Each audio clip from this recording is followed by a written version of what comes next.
skeyttist alltaf mikið að annars vegar rússneskum rifflum og svo Norðurlöndunum. Þú átt sem sagt einhverja uppáhalds hérna? Já, ég á raun og veru 2 riffla sem ég þykja mjög merkilegir fyrir söguna vegna. Segðu mér frá. Annars vegar hérna svo kallar Remington Nagant. Þetta á sínu tíma gerði sem sagt Rússakeisari eða rússneski sarinn samning við Bandaríkjamenn, annars vegar Remington og hins vegar New England Westinghouse að framleiða fyrir sig 1 milljón riffla af rússneskri hönnun sem heitir Mosin Nagant. Þeir framleiddu þessa riffla og þessi 1 milljón stykki og 1917 voru þá búnir að afhenda rétt 300.000 riffla þegar að bolsévikabyltingin hófst í Rússlandi og þar með frusu öll samskipti þar á milli mjög hratt og örugglega.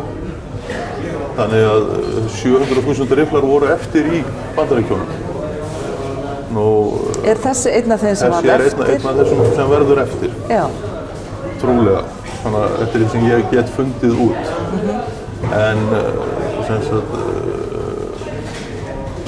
Remington og New England voru rétt að segja farin á hausinn út af þessum atburðum. Þeir sátu uppi þarna með 700.000 riffla sem voru búin að borga fyrir stál og timbur og vinnu í. Þannig að Sámur frændi þessu í kallaði sem var hálfgerðingu Bandaríkjamanna að redda þeim og keypti rifflana. Sumt af þessu var eyðilagt, sumt af þessu fór í þjónustu hjá Bandaríkjamönnum sem æfingavopn og þessi tiltekni riffill hefur gert það. Ég fann þegar ég fór að skoða þetta, ég keypti þetta nú bara sem venjulegan riffill. Svo fór ég að skoða hann og leggjast yfir söguna og það er þetta að rekja mikið af sögu þessara riffla út frá ýmsum stimplum og merkingum sem á þeim. Meðal annars hefur þessi riffill stimpil sem kallað er Flaming Bomb og er merkið þess að hann hafi verið í þjónustu Bandaríkjamanna. Þetta er svona sprengja með eldi upp úr sem þýðir það að hann hafi farið í þjónustu hjá Bandaríkjunum. Bandaríkjaman sendu svo hersveitir yfir til Rússlands til þess að berjast hvítliðunum á milli 1917 og 1920. Þannig að hugsanlega hefur hann farið þangað yfir með þeim. Þeir notuðu þessa riffla í það frekar en sína eigin vegna þess að þarna gátt þeir fengið skotfæri með lítilli fyrirhöfni. Þeir þurftu ekki að flytja það með sér.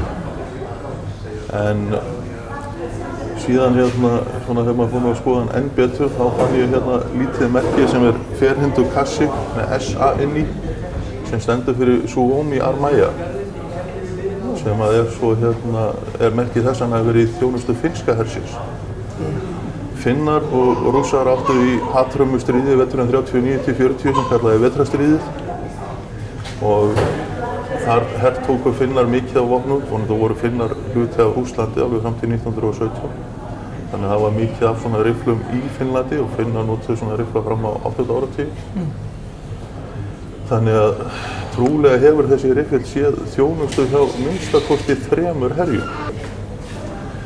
Nú, svo á þessi sér svo sem líka merkasögu. Þetta er svo kallað Columbian Madsen. Þessi er smíðaður af Dansk Industri Syndikat í Danmörku 1947 og er hérna almennt talin einn af síðustu boltalásarifflunum sem eru hannaðir frá grunni til notkunar í hernaði.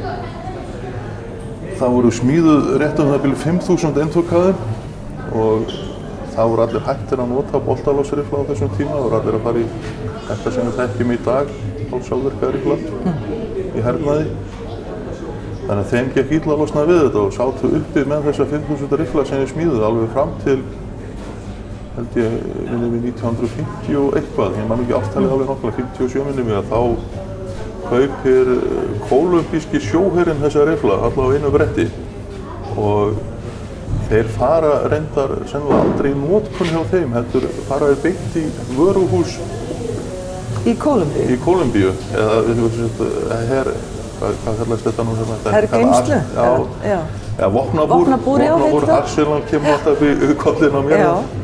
Að hérna, þetta vopnabúr og eru sennilega bara geymdir þar, þá vilja þau fara svo í, sem sagt, eins og herir selja frá sér svona Ég kann tæki og tól? ekki gott orðið yfir þetta á íslensku, þetta er kallað surplus á ensku, sem umframbirgðir hersins. Sennilega fer hann beint í svoleiðis sölu. Þetta er margt mjög sérstök græja. Hann er að mörgu leyti mjög framúrstefnulegur fyrir sinn tíma, en hann er líka að mörgu leyti mjög forn. Þannig að bara saga þessara tveggja riffla er stórmerkileg og þeir eiga sér allir sögu. Þetta á sér allt saman sögu og fyrir mér er þetta ekki orðið eiginlega í dag bara verkfærið, heldur er þetta sagan í kringum það. Ég er ekki sérstaklega hrifinn og stend ekki fyrir því sem það hefur verið notað í. Nei. Heldur hefur tækið sem slíkt vekur minn áhuga á svona hlutverkis í veraldarsögunni.